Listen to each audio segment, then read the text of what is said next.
പവിത്രം സീരിയലിന്റെ ഇന്നത്തെ എപ്പിസോഡ് തുടങ്ങുമ്പോൾ ദർശൻ വക്കീൽ വിളിച്ചിട്ട് ചിട്ടി ഫണ്ടിന്റെ ആള് സറണ്ടർ ആയിട്ടുണ്ടെന്നും കോടതിക്ക് പുറത്തു വെച്ച് പണം സെറ്റിൽ ചെയ്യാനാണ് അവർ തീരുമാനിച്ചിരിക്കുന്നത്. അതുകൊണ്ട് വിനായകനോട് നാളെ രാവിലെ തന്നെ വരാനായിട്ടും ദർശൻ വക്കീൽ പറയുന്നു.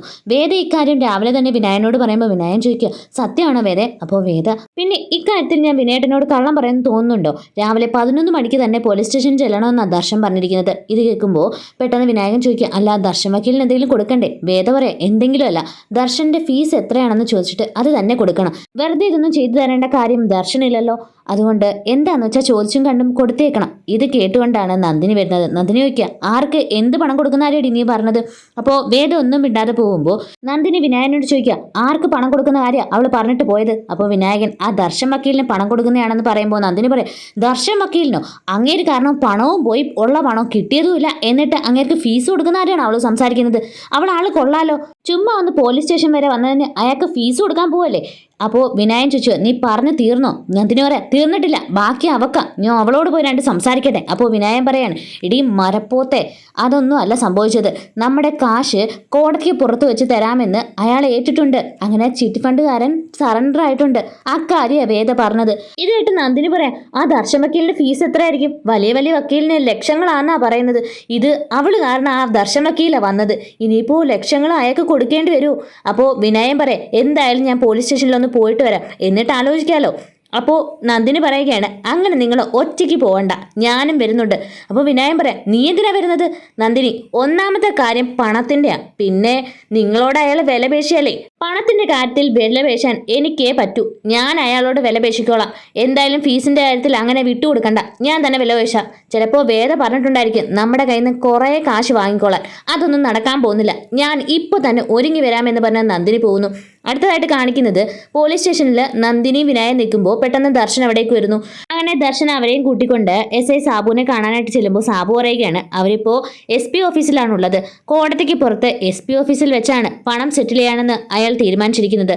സ്വർണ്ണമൊക്കെ കുറച്ചൊക്കെ കിട്ടിയിട്ടുണ്ട്, പക്ഷേ ചിട്ടി പൈസയുടെ കാര്യത്തിലാണ് കുറച്ച് ഡൗട്ട്.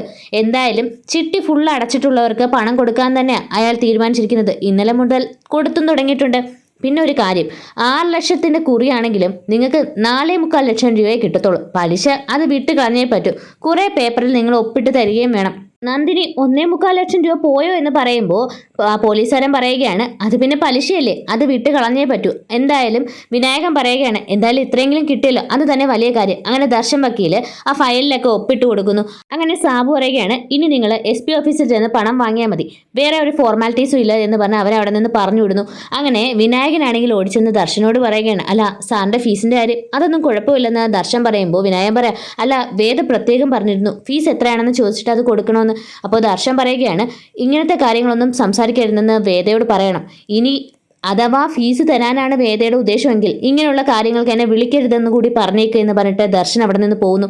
ഇത് കേൾക്കുമ്പോൾ നന്ദിനി പറയുകയാണ്, ഇങ്ങനെ പറഞ്ഞതിൽ എന്തോ ഒരു ഉദ്ദേശമില്ലേ? ദർശൻ വക്കീൽ എന്താ അങ്ങനെ പറഞ്ഞത്? അപ്പോൾ വിനായകൻ പറയാം, അയാൾക്ക് ഫീസ് വേണ്ട, അത് തന്നെ. അപ്പോൾ നന്ദിനി പറയാം, അതല്ല, വേദ പറഞ്ഞത് കൊണ്ട്, വേദ ഏൽപ്പിച്ചത് കൊണ്ട് മാത്രമാണ് നമ്മുടെ കയ്യിൽ നിന്ന് ഫീസ് വാങ്ങാഞ്ഞത്. അതായത് വേദയെ കല്യാണം കഴിക്കാൻ ഉദ്ദേശിച്ചിരുന്ന ആളല്ലേ ദർശൻ. വക്കീലിന്റെ മനസ്സിൽ ഇപ്പോഴും വേദ ഉണ്ടെന്നല്ലേ അതിനർത്ഥം. ഇത് കേട്ടിട്ട് വിനായകൻ നന്ദിനെ തുറച്ചു നോക്കിയിട്ട്, ദേ നിന്റെ അസൂയക്കും കുശുമിനൊക്കെ ഞാൻ കൂട്ടു നിൽക്കും, ഇങ്ങനത്തെ വേണ്ടാതീനം പറഞ്ഞാലുണ്ടല്ലോ. ഇത്രയും പറഞ്ഞിട്ട് ദേഷിച്ച് വിനായകൻ പോകുമ്പോൾ നന്ദിനി പുറകെ ഒന്നും മിണ്ടാതെ, പണി പാളി എന്ന് പറഞ്ഞ് വിനായകന്റെ പുറകെ തന്നെ പോകുന്നുണ്ട്. അടുത്തതായിട്ട് കാണിക്കുന്നത് വിക്രമിന് ഒരു കോൾ വരുമ്പോൾ വിക്രം ദാ വരുന്നു എന്ന് പറയുന്നു. ഇത് കേട്ടിട്ട് വേദ അങ്ങോട്ട് വന്നിട്ട് പറയാം, അല്ല വിക്രു, ഇത് എങ്ങോട്ടാ? എന്നോടുകൂടി പറഞ്ഞിട്ട് പോ.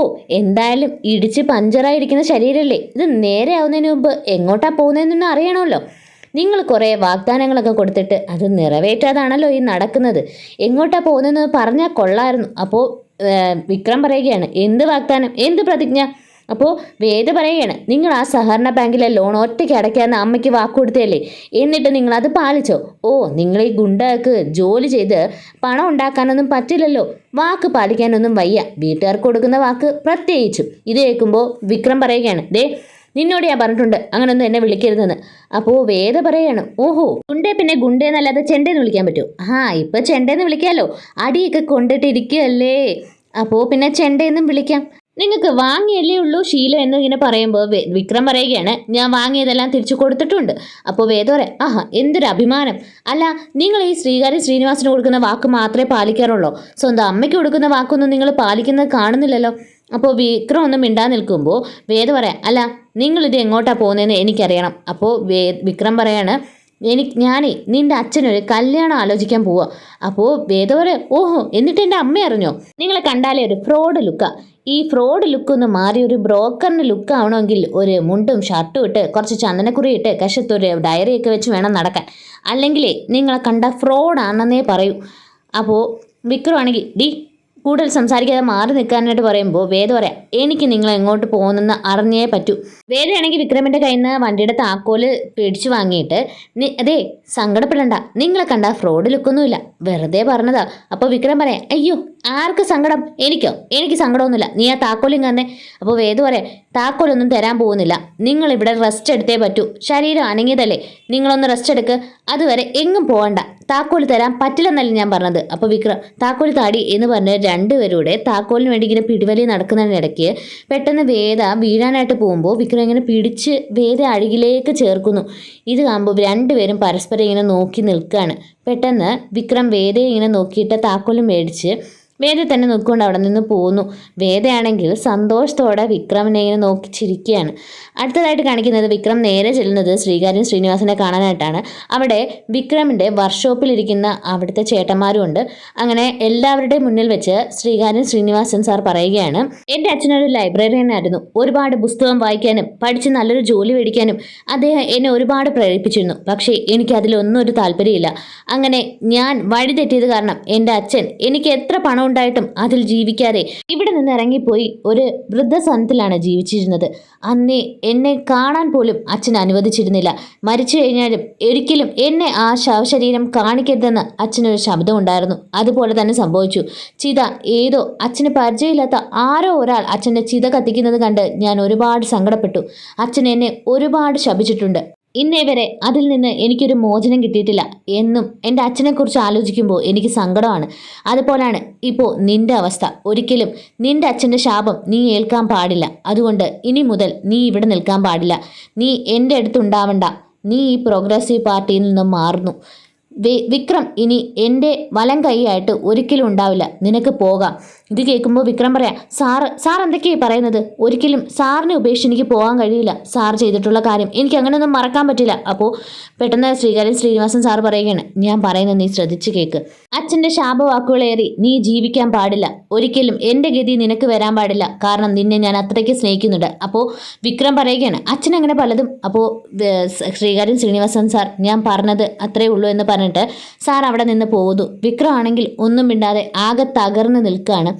അടുത്തതായിട്ട് കാണിക്കുന്നത് നന്ദിനിയും വിനായകനും പണവുമായിട്ട് വീട്ടിലേക്ക് വരുന്നു. അപ്പോൾ നന്ദിനി പറയാം, ദേ മനുഷ്യ, ഞാൻ പറഞ്ഞതുപോലെ തന്നെ ചെയ്യണം, എന്നാലേ ഞാൻ പറഞ്ഞത് കാര്യം വർക്കൗട്ടാവും. വിനായകനാണെങ്കിൽ ചില അസൂയ കുശുമ്പിൻ്റെ കാര്യത്തിൽ ഞാൻ നിന്നെ എന്തെങ്കിലും പറയുമെങ്കിലും ഇങ്ങനെയുള്ള കാര്യത്തിൽ നമ്മൾ ഒരു കെട്ടല്ലേ നന്ദിനി, നീ അകത്തേക്ക് വാ. അങ്ങനെ വിനായകനും നന്ദിനി അകത്തേക്ക് വന്നിട്ട് കുറച്ച് ഗമയൊക്കെ കാണിച്ചിട്ട്, അല്ല അമ്മ എന്തെടുക്കുക, അരിനുള്ളി പറക്കുവാണോ? അല്ല വിഷുവേട്ടൻ എവിടെ? ഇങ്ങോട്ട് വിളിക്ക്, എല്ലാവരുമായിട്ട് എനിക്കൊരു കാര്യം പറയാനുണ്ട്. അങ്ങനെ എല്ലാവരും ഇങ്ങനെ പരസ്പരം നോക്കുമ്പോൾ വിഷുവിന് അവിടേക്ക് വന്നിട്ട്, എന്താടാ ഞാനിവിടെ തന്നെ ഉണ്ട്, എന്താ കാര്യം പറയും? അപ്പോൾ വിനായകൻ പറയാം, അത് പിന്നെ സഹകരണ ബാങ്കിൽ ഇരിക്കുകയാണല്ലോ നമ്മുടെ ഈ വീടിൻ്റെ ആധാരം, അതെടുക്കാൻ 4 ലക്ഷം വേണമെന്നുള്ള കാര്യം അറിയാമല്ലോ. ഈ വിക്രമാണെങ്കിൽ പണം ഒറ്റയ്ക്ക് അടയ്ക്കാം എന്നൊക്കെ പറഞ്ഞിട്ട് ഒന്നും നടക്കില്ലെന്ന് എനിക്ക് നന്നായിട്ടറിയാം. അപ്പോൾ വിശ്വം പറയാം, എന്താ അതുകൊണ്ട് നീ ഇത് മുഴുവൻ അടയ്ക്കാൻ പോവാണോ? അപ്പോൾ വിനായകൻ പറയാം, പിന്നെ ഇത് മുഴുവൻ ഞാൻ അടയ്ക്കണം, അതൊന്നും നടക്കുന്ന കാര്യമല്ല. ആ 4 ലക്ഷത്തിൻ്റെ ഒരു ഭാഗം, അതായത് എൻ്റെ വിഹിതം ഞാനിവിടെ വെക്കുന്നുണ്ട്. ഇതോടെ എൻ്റെ എല്ലാ കണക്കും തീർന്നു എന്ന് പറഞ്ഞ് ആ പണം അവിടെ വെക്കുന്നു. അമ്മ ആ പണത്തിലിങ്ങനെ നോക്കിയിരിക്കുന്നു. ഇവിടെ വെച്ചാണ് എപ്പിസോഡ് അവസാനിക്കുന്നത്.